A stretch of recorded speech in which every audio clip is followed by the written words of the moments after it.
जय राम जी की दोस्तों। कभी कभी एक बात सुन करके है ना, बड़ा दुख होता है और आश्चर्य भी होता है कि कुछ लोग सनातन धर्म पर ये सवाल उठाते हैं कि क्या है सनातन धर्म, उसमें कितने देवी देवता है, किन किन की पूजा करें। और उससे भी ज़्यादा दुख इस बात का होता है, सब अपने ही लोग इस बात पर सवाल उठाते और शक करते हैं कि किन किन की पूजा करूं, कितने देवी देवता है। बाहर वाले उठाते हैं वो तो समझ में आता है, क्योंकि उन्होंने इस धर्म का अध्ययन नहीं किया, न ग्रंथों का अध्ययन किया, न शास्त्रों को पढ़ा, तो समझ में आता ठीक है। पर कभी कभी सनातन धर्म में ही कुछ लोग ये सवाल उठा देते हैं। कितने आश्चर्य की बात है। उनकी वजह ये है कि हम घर में कभी भी है ना, भगवान के बारे में कोई बात नहीं करते। हमने गोगा जी, मामा जी, ये सब छोटी छोटी इनके बारे में उनको जानकारी दे देते हैं, पर जब अपना मूल स्थान है ना, उनके बारे में कभी भगवान को नहीं बताते कि क्या है सनातन धर्म, कैसे होता है। कभी अगर इनकी भी बात करेंगे ना, तो उनको समझ में आएगा कि वास्तविकता क्या है। फिर बच्चे क्या करते हैं, मोबाइल में से कभी वीडियो देखकर, कभी टीवी में सीरियल देख करके, या कई छोटी छोटी किताबें जो आजकल बढ़ रही है, वो पढ़ करके ये अंदाज लगा देते कितने देवी देवता है, कौन महान है, किन की पूजा करूं।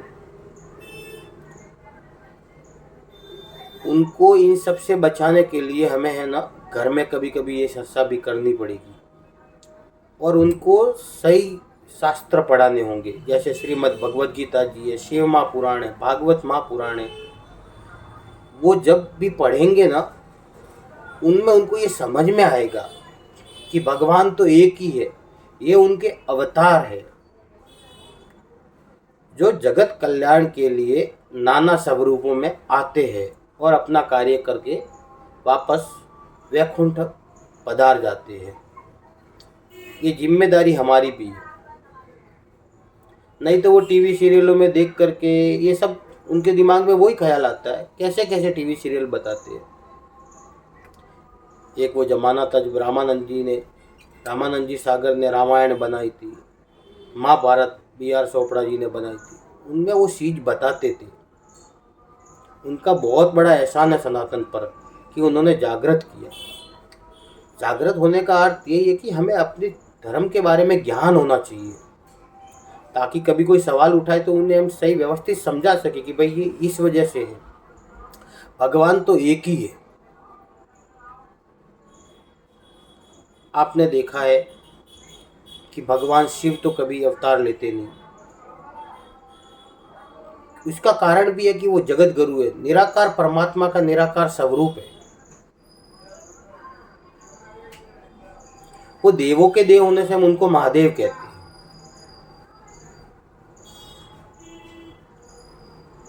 जब जगत को ज्ञान की आवश्यकता होती है तो सर्वप्रथम जरूरी होता है गुरु, और भगवान शिव से बड़ा कौन गुरु है। इसके लिए वो जगत गुरु बन करके जो भी जीव उनकी शरण में आता है, वो अच्छा है बुरा है। आपने कहीं देखा भी होगा कि वो कभी राक्षसों को, किसी को भी वरदान दे देते हैं। ऐसा क्यों? उनकी वजह यही है कि वो जगत गुरु है। गुरु अपने शिष्य में खोट नहीं देखता है। उस पर पिता ब्रह्मा ने उस जगत गुरु का स्वरूप धारण किया है कि जो भी उनको ध्यावेगा शुद्ध हृदय से, क्योंकि जब वो उनकी तपस्या करते हैं तब तो राक्षस लोग भी उनकी तपस्या करते हैं, तो उनका हृदय उस वक्त तो शुद्ध होता है। वो अलग बात है कि उन्हें शक्तियाँ मिलने के बाद वो उनका दुरुपयोग करते हैं। पर भगवान शिव तो गुरु है, वो तो अपने शिष्य का कल्याण ही करेंगे ना। इनके लिए जब वो तपस्या करे तो उन्हें वरदान भी दे देते थे।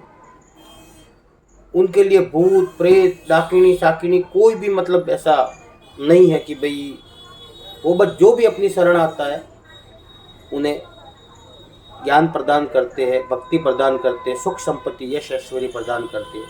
क्योंकि जब तक वो उनका ध्यान करता है तब तक तो शुद्ध होता है। वो अलग चीज़ है कि उनको सब मिलने के बाद वो उनका दुरुपयोग करने लगता है। और भगवान का जो नारायण स्वरूप है ना, वो निर्मल स्वरूप है कि जब आप इन सब है एक ही, अलग है ही नहीं, क्योंकि ब्रह्मा एक ही है। उनका नारायण स्वरूप है ना, वो जब आप निश्चल हो जाओगे, निर्मल हो जाओगे, आपके हृदय में कोई खोट नहीं होगी, आप शक्तियाँ प्राप्त करने के बाद उदंड नहीं बनोगे, सब ये सारी पूर्ण परीक्षाएं आप उत्तीर्ण कर लेते हैं, पास कर लेते हैं, तब आप उन नारायण स्वरूप के दर्शन कर पाते हैं। आप हृदय के अंदर भेद रख करके कि मैं उनकी तपस्या करूँगा, फिर प्रसन्न होंगे, मुझे जो भी मिलेगा उसके बाद मैं दुरुपयोग करूँगा, वो व्यक्ति नारायण की तपस्या कर ही नहीं सकता या उनकी भक्ति कर ही नहीं सकता, क्योंकि उन्हें भगवान की शक्तियाँ या भगवान का भाव जो भी तभी प्राप्त होगा जब वो पूरी तरह से निर्मल हो जाएगा, क्योंकि वो उनका सच्चिदानंद स्वरूप है। दोनों एक ही है, अलग नहीं। पर महादेव का जो रूप है ना, वो जगत गुरु का है, और गुरु कभी भी शिष्य के प्रति कोई भाव रखते ही नहीं है। आप जिस भी रूप में शरण में आओगे, स्वीकार करेंगे, उन्हें ये उम्मीद रहती है कि आज नहीं तो कल मेरा पुत्र सुधरेगा और सही मार्ग पर चलेगा। भगवान को पता है कि बहुत से लोग नारायण स्वरूप की भक्ति नहीं करेंगे, क्योंकि वो कठिन भी है और हर व्यक्ति शुद्ध नहीं हो सकता। इसके लिए उन्होंने अपने महादेव जगत गुरु का स्वरूप धरा कि आओ, आप शुद्ध भी नहीं हो ना तो भी मेरी शरण आओ, आज नहीं तो कल धीरे धीरे तुम मेरी शरण में आने के बाद पारंगत होकर के आगे बढ़ोगे। जैसे आप स्कूल में जाते हैं ना हम लोग, तो गुरु ये थोड़ी कहता है कि मैं ये शिष्य पढ़ने में कमज़ोर है तो उनको नहीं पढ़ाऊंगा, या ये कपड़े ढंग से नहीं पहनता है, या उनकी ये पढ़ने में इच्छा नहीं है, बात ज़्यादा करते हैं, या ये थोड़ी आवारागर्दी करता है तो मैं नहीं पढ़ाऊंगा। नहीं, सच्चा गुरु तो वही होता है जो सभी शिष्यों को समान भाव से शिक्षा देता है। फिर ये शिष्य पे निर्भर करता है, लेकिन गुरु को ये आस रहती है कि हाँ, आज नहीं तो कल मेरा शिष्य अवश्य सुधरेगा। और होता भी यही है कि उसमें से बहुत से नालायक होते हैं, वो भी आगे जाके बड़ा काम करते हैं और सफल होते हैं। उसी तरह भगवान शिव का जो स्वरूप है ना, वो जगत गुरु का है, अघोरेश्वर का स्वरूप है कि आप किसी भी भाव में हो ना, आप मेरी शरण आओ। आप हृदय में ये मत रखो, इसके लिए आप उनके ऊपर कोई भी पत्र पुष्प फल चढ़ा सकते हैं किसी भी फूल से, कि भाई आपके हृदय में कपट है तो आप मेरे द्वार पे मत आओ, ऐसा नहीं है। भगवान शिव गुरु स्वरूप होकर के बैठे हैं कि आप मेरे चरण में आओ किसी भी रूप में, मैं धीरे धीरे ही तुम्हें आगे बढ़ाऊंगा और पार उतारने की कोशिश करूंगा और उतार दूंगा। लेकिन नारायण का स्वरूप वो भी उन्हीं का स्वरूप है, पर वो एकदम निष्कलंक निर्मल भाव वाला जो होता है ना, जब सारी परीक्षाएं पास करके आगे बढ़ता है ना, तब जाकर के वो स्वरूप प्राप्त होता है। कितने ही हमारी नज़र में ब्रह्मा का अलग स्वरूप है। अरे ब्रह्मा का अर्थ क्या है? ब्रह्मा मतलब जिसने संपूर्ण जगत को धारण किया हुआ है, संपूर्ण भ्रमों को तोड़कर संपूर्ण ब्रह्मांड को रचाया है, इसके लिए उन्हें ब्रह्मा कहते हैं। देवों के देव होने से उन्हें महादेव कहते हैं। जल का एक नाम नार भी है, तो जल का सृजन कर उनमें निवास करने के कारण, क्योंकि नारा अर्थात जल, यण अर्थात शरण, तो जल का सृजन कर उसमें यण अर्थात शरण लेने के कारण भी उन्हें नारायण कहते हैं। कभी आप ध्यान से जाना ना मंदिर, तो कभी देखना भगवान शिव कहाँ निवास करते, जल के मध्य। निरंतर उनके ऊपर गंगा की धारा अविरल बहती रहती है। भगवान नारायण का निवास करते हैं, जल में ही तो करते हैं कि कहीं और करते, जल में ही करते हैं। भगवान नारायण की नाभि से क्या प्रकट होता है? ब्रह्म कमल, और उस पर ब्रह्म। तो आप शिव जी को भी देखिए,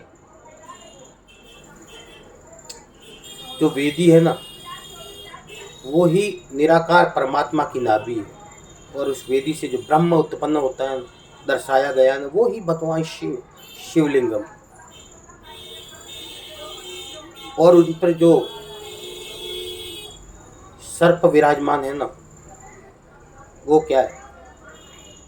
वही रुद्र यानी काल स्वरूप है। भगवान पे जो लिपटा हुआ सर्प है ना, वही रुद्र अर्थात काल है। इसके लिए वो ही ब्रह्मा है, वो ही विष्णु है, वो ही महेश्वर है, अलग नहीं है। इसके लिए भगवान शिव पे बेलपत्र भी चढ़ता है ना, तो ज़्यादातर वो 3 ही होता है, पर उसकी मूल तो एक ही होती है ना।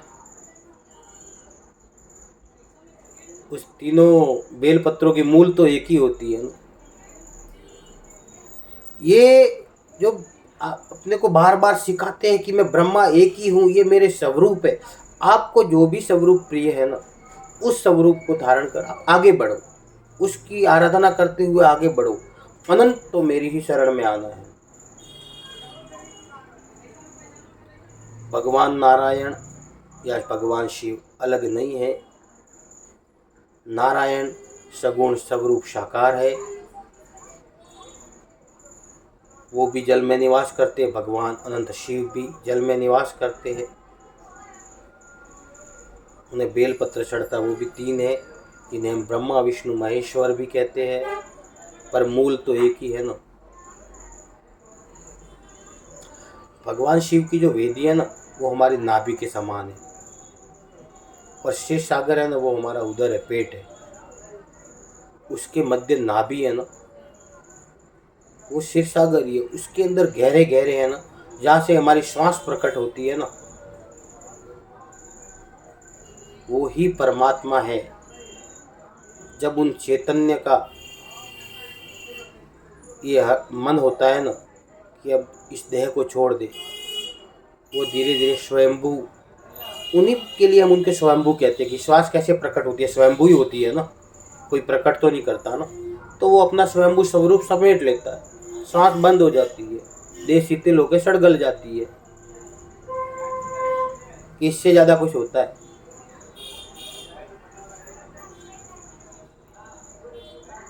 उन्हें हम शिव भगवान भी क्यों कहते हैं कि हम माँ के गर्भ में जब होते हैं ना, तो छोटा सा पिंड होता है, देह होती है, शव होता है, पर उस शव के अंदर चैतन्यता प्रकट करके हमें शिशु के रूप में बड़ा करके फिर हमें माता के गर्भ के द्वारा प्रकट करके एक पूर्ण पुरुष बनाते हैं। और उस जड़ रूपी देह को जो सड़ने और गलने वाली है ना, उसमें भगवान शिव चैतन्यता प्रकट करते हैं। तब जीव के अंदर शिव विद्यमान होता है। सब के अंदर शिव विद्यमान होने से ही हम उन्हें भगवान शिव कहते हैं। क्योंकि जब शिव अपना स्वरूप हमारे अंदर से समेट लेते हैं ना, तत्क्षण उसी क्षण हम सब बन जाते हैं। सब और शिव में कितना फर्क है? शिव ने अपना स्वरूप समेटा, हम सब बन गए। इसके लिए उस सब को चैतन्य करने के कारण ही हम उन्हें भगवान शिव कहते हैं। अकारण ही करुणा करने से हम उन्हें आशुतोष कहते हैं। देवों के देव होने से हम उन्हें महादेव कहते हैं। संपूर्ण ब्रह्मांड का रचयिता होने से हम उन्हें ब्रह्मा कहते हैं। और हरे कृष्ण हरे कृष्णा हरे कृष्ण, संपूर्ण जगत में व्याप्त होने से ही, जल में व्याप्त होने से ही हम उन्हें नारायण भी कहते हैं। ओम नमः शिवाय।